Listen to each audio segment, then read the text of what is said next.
11 Alive News at 6 p.m. starts now. And we are coming on tonight with breaking news: an active crime scene in southeast Atlanta where two people were reported to have been shot. This was along Jonesboro Road southeast. That is near the intersection with Hutchins Road. 11 Alive's Latasha Givens has more on what we know at 6 o'clock. Where there are a lot of questions about this shooting, but we can tell you it happened at the gas station behind me. Police have since removed the crime scene tape that was up for hours. This is what we know so far. Police scanner traffic picked up around 2 p.m. APD says a man and a woman were both shot at the gas station. There was a heavy police presence while detectives collected evidence. Now, as we were gathering information, there was a commotion across the street at the Food Mart. We started recording as officers approached a woman and placed her in handcuffs, then walked her across the street. We talked to a group of people who say they are related to the man who was shot, and they tell us he is expected to be okay. Police haven't given a condition for the man or the woman who were shot. Now, less than 10 minutes later, we watched as police released that same woman they placed in handcuffs, then walked her down the street. Now, police haven't given us any details as to what happened leading up to that shooting, but we'll give you more details as they become available. And Southeast Atlanta, I'm Latasha Givens, 11 Alive News. I said my goodbyes to my daughter yesterday. And I told her, I promised her when I laid there with Royal that we will work with whoever we have to, and all people that's involved will be held accountable. The father of Amani Roberson at a news conference this morning reacting to the latest news surrounding his daughter's death. The mother of four had been missing for nearly 3 weeks. Her family says the last time they heard from her was on July 16th. Police eventually found Roberson's car in South Fulton County. The car was burned from the inside out along Camp Creek Parkway. Today, authorities announced the arrest of Amani's husband, Donnell Anderson. He was arrested and charged in connection with her death. With more on the case, 11 Alive's Molly Oak has more from Rockdale County. The unknown now answered. Today is a very difficult day. Amani Roberson's mom and dad, For our family, especially the mother and the father. now know what happened to their daughter. When I couldn't reach Imani almost 3 weeks ago, I knew something was wrong. Late last night, my worst fears were confirmed, and our family is devastated. Amani's mom, Clarine Endahar White, knew something wasn't right when she didn't hear from her daughter. Amani and her 4 kids went to her mom's for dinner in Conyers on July 16th. Her 2 oldest stayed with Clarine, while Amani took her 3-year-old and 1-month-old home with her. But when Clarine didn't hear from her daughter the next day, she knew she had to call for help. That's when Rockdale County Sheriff's Office started investigating. And it was clear that foul play was evident in the disappearance of Amani. On July 19th, 3 days after she was last seen, the Sheriff's Office found Amani's car, torched, in South Fulton County. Yesterday, they found Amani's body, just a couple miles from her car. And they found the suspect here at City Central Apartments in Atlanta. The Sheriff's Office arrested and charged Amani's husband, Donnell Anderson, with multiple charges, including felony murder, malice murder, and aggravated assault. And I can assure you that another arrest will be made. Imani's family knows the pain isn't over. We thank you for your continued prayers and support as we work to care for Imani's beautiful boys without a mother. Their daughter is gone. So I said my goodbyes to my daughter yesterday. And I told her, I promised her when I laid there with Royal that we will work with whoever we have to, and all people that's involved will be held accountable. Hand in hand, the family tearfully thanked law enforcement for helping them get answers. Thank you. Thank you. It's not the news that we wanted, but I'm happy that we can hold them accountable. Knowing now what they most feared. In Rockdale County, Molly Oak, 11 Alive News. The latest information on this awful story can be found on 11alive.com. Right now, a sunny early evening across North Georgia. It is hot, but you expect that to be the case here in early August. If it weren't, you would be wondering why. We may have to dodge a shower or two later tonight. We toss it to meteorologist Nicole Hartford with more on the expectation of our weather. And those rain chances tonight remain very limited. In fact, what we're seeing across much of North Georgia is just a lot of sunshine. It is hot out there. Like you said, we're at 94 degrees currently in Atlanta. When you factor in humidity, it actually feels like 98 degrees. We do have a couple clouds around to give us perhaps a little bit of shade from that unrelenting sun. But for most, we're talking low 90s. We're at 92 right now in Marietta, 90 in Canton, at 89 in Carrollton, and then 91 right now in Gainesville. Our radar is still very quiet. We had a couple spotty showers try to pop up right along the Alabama-Georgia border, but most of those have already fizzled out. They didn't leave much more than just a couple raindrops. And that will be the case, I think, through the next few hours. We have this northerly flow going where some rainfall is developing up into portions of Tennessee, but at this point it looks unlikely that much of that makes it into our area. Don't be surprised if you come across a couple raindrops tonight, but for most of us, that's not going to be the case. It will change into the end of the weekend, though. Not only are we upping our rain chances for tomorrow, we're also adding in a low-end risk for severe weather across North Georgia. Showers and storms start to look a little bit more likely into Sunday and Monday. Unfortunately, no, it doesn't really bring much relief from the heat, but I'll have all the details coming up. All new at 6, a Gwinnett County police officer finding himself tonight under arrest, charged with child molestation. This case involves Patrick Ventura, who was hired by the department in October of 2020. An investigation by Gwinnett County police alleging that Ventura became involved with a girl under the age of 16. Along with child molestation, Ventura was charged with sexual battery against a child and violating his oath of office. He currently is being kept at the Gwinnett County Jail. Several people injured today after a Greyhound bus blew a tire, flipped over while traveling along I-75. This was in the southbound lanes just north of Macon. The bus, carrying about 40 people at the time. Monroe County Emergency Services says 13 people hospitalized, no one seriously injured. This crash happened around 3:15, so about 3 hours ago. And at last check, 2 lanes of southbound 75 still were blocked off as the investigation continues. Second Chances are helping survivors of a human trafficking heal in Atlanta. A new nonprofit is doing it through education. Next Stage Customs is giving scholarships to survivors of trafficking in Georgia to help people make a better life for themselves.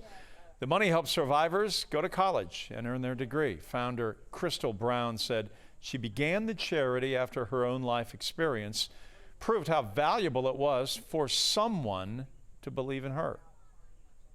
You can always be successful. You can always go where you want to go. You can do what you want to do. Nobody can stop you. You are the only one that can stop yourself. And I want them to know that they have our support. She embraced me with compassion.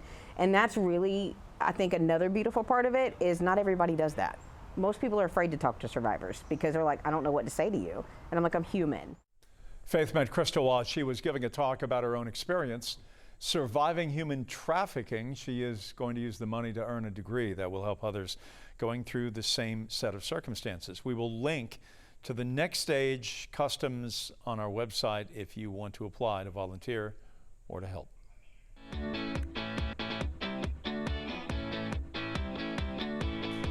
Many children are now back in school, and that makes parents very happy. But some students, including in Fulton and DeKalb counties, will be returning to the classroom in the coming days. Ebenezer Baptist Church out today trying to get as many children outfitted for the new school year. While there were the backpacks to hand out, the children also had the opportunity to get a free health screening, eye exam, and free glasses so that they are set and ready to go on that first day of school. Meanwhile, over at the gathering spot, Migos rapper Quavo holding his second annual Back to School Give Back today. More than 200 families were invited to come and stay and spend some time with the rapper, who is releasing a new album later this month.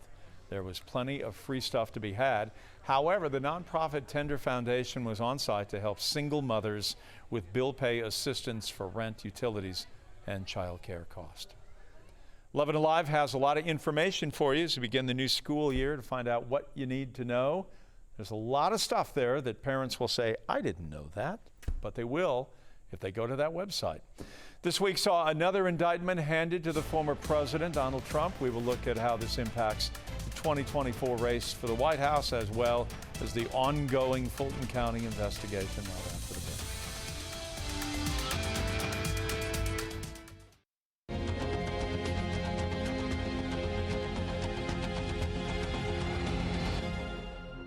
Every time they file an indictment, we go way up in the polls. We need one more indictment to close out this election. One more indictment, and this election is closed out. Former President Trump speaking last night in Alabama, days after a federal arraignment on charges of participating in criminal conspiracies to subvert the 2020 presidential election. It is the latest legal hurdle the former president will have to deal with if he wants a second four-year term in the White House. Emory University political science professor Dr. Andra Gillespie telling 11 Alive that former President Trump's troubles have created a fine line for other Republican candidates in which to straddle as they seek the party's nomination. I think the question, is a strategic question, but it's also an ethical and a moral question about whether or not you're willing to speak truth to power and whether or not you're willing to cede moral authority for political expediency. The work is accomplished. We've been working for 2.5 years. We're ready to go. Fulton County District Attorney Fani Willis during a one-on-one interview over the past weekend with 11 Alive. We are still waiting to see what indictments are handed down from her office. Those could be announced at any time during the course of the week. But Dr. Gillespie is looking beyond Mr. Trump for other people who are indicted as co-conspirators and how they will react. I think it's also going to be really interesting to try to determine, when people are reading the tea leaves and reading between the lines of the federal indictment, to try to figure out who is cooperating and who isn't cooperating with the investigations. And so there certainly are fault lines there.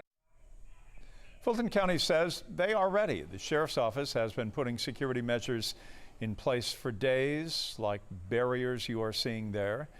And don't forget the road closure along Pryor Street near the courthouse. It all begins at 5 a.m. on Monday morning. We're staying on top of the Fulton County investigation.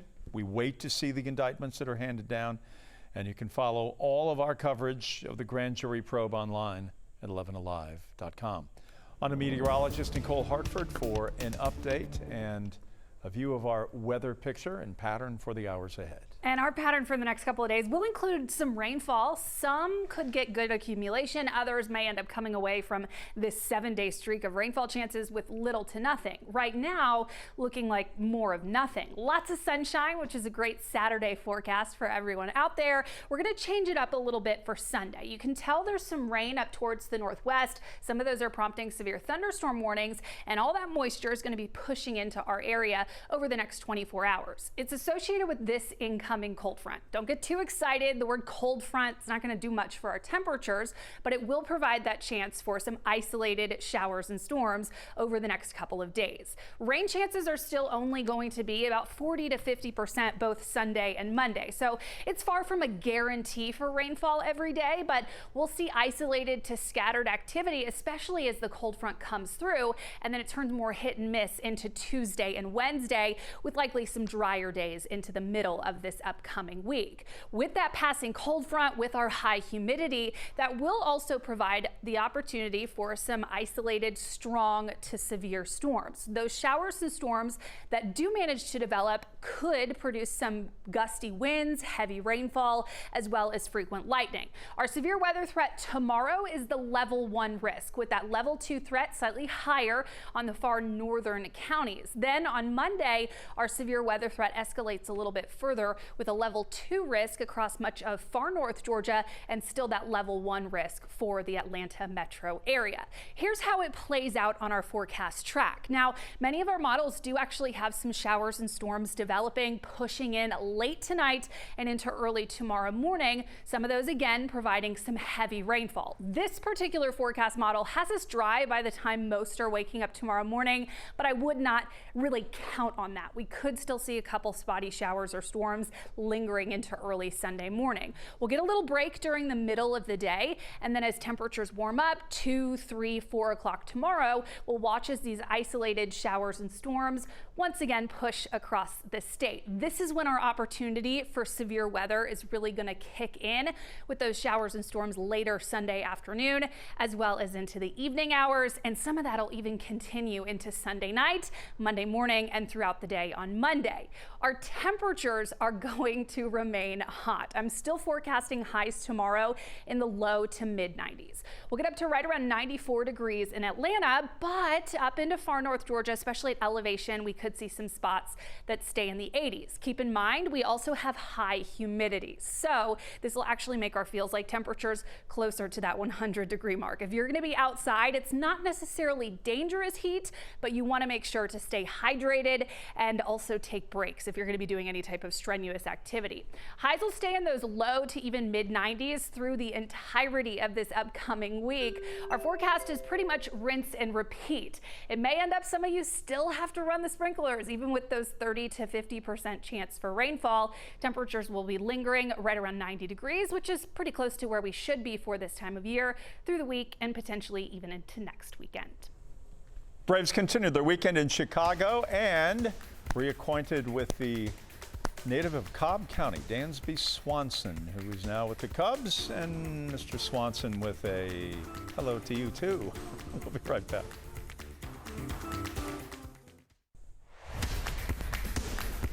We begin with Major League Baseball. Braves spending a weekend in Chicago, which means 3 days, 3 games in Wrigley. Friday, a lot of fun, a relatively easy 8-0 win, but in the dog days of August, nothing stays easy for very long. Braves fall in a big hole early. First inning, so much trouble for Bryce Elder, already 2-0.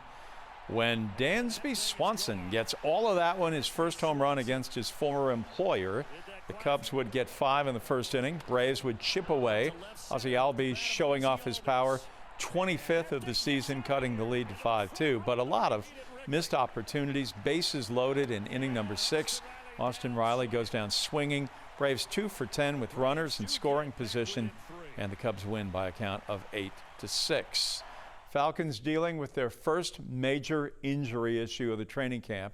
Defensive back Jeff Okudah left Friday's workout on a cart with an injured ankle. A few hours later, head coach Arthur Smith said the prognosis may be better than some expected at the time. Positive news, all things considered. So we expect he's got a great chance to be back at really early part of the season. I just can't give you if that's week 1, 2, 3, whatever. But we feel really good for Jeff, all things considered. In the absence of Okudah, watch for players like 6th-year pro Trey Flowers to step up and be in those spots. A big night for all of Team 1-1. 5-star safety KJ Bolden from Buford High School will make his college choice, and you get to see it live on 11 Alive's YouTube channel at 7:30. So about an hour from now, an hour and 8 minutes, you can jump on, and among his favorites, Georgia, Florida State, Ohio State, and Auburn. Go Dogs. Atlanta United crashed out of the League's Cup competition early, meaning they have extended time off before they resume their MLS season. In the past few days, they have added 4 players in the transfer window, part of the plan to make a run at a championship, and the team shows it is a sign that players want to be here. People see us on TV, they see the stadium, they see the facilities, and their friends talk, and people within the soccer community talk. And I think this organization's done a fantastic job of giving the resources not only on the field but off the field. I think that gets around and people want to be here. So it's very helpful. United's next game not until August 20th against the Seattle Sounders. We'll take a break. We're back right after this. Here is your Sunday planner. We'll see some cloud cover here and there, periods of sunshine as well, and our rain chances are also on the rise. A few isolated showers and storms are possible through the overnight into tomorrow morning, but it's really tomorrow afternoon that rain chances start to look a little bit more promising. We're talking 40 to 50%. So not everyone will see rainfall. If you have outdoor plans tomorrow, I would certainly advise to keep an eye on the radar, but odds are you should be able to get outdoors at some point tomorrow and be just fine. Avoid the rainfall. Rain chances stay about 40 to 50% Sunday and Monday, and then turn much more isolated for the rest of the week. Temperatures not changing much. We'll see highs in the low to mid 90s. Look on the bright side, 55 days to October 1st. Counting it down. That's it for us. Thanks for watching. See you back here at 11 o'clock.